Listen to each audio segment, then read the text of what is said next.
JM Fiang, dinaig ang ibang artista, sa kasikatan ngayon. Sila na ang laman ng balita. At pahayagan, may kumutya man sa kanila. Pero mas madami ang tagapagtanggol, ng JM Fiang. Solid na solid ang supporters, ng dalawa. Fiang Smith, patuloy ang kasikatan. Patuloy ang pagmamahal, ng taong bayan, sa dalaga. Lahat ng ine-endorse ng dalaga, ay sila ngayong, sinusuportahan. At ganun din ang supporters, ni JM Ibarra.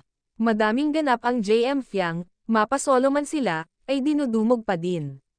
Madami ding brands, ang nagtitiwala. At kinukuha sila, maging ambassador, sina Fiang Smith, at JM Ibarra, sa kabila ng kabisihan, ng JM Fiang. Meron pa din silang time, sa isa't isa. Mas priority ng JM Fiang, ang families nila, pag may free time, ang mga ito. Ito ang ugali ni na JM at Fiang, na magkatulad.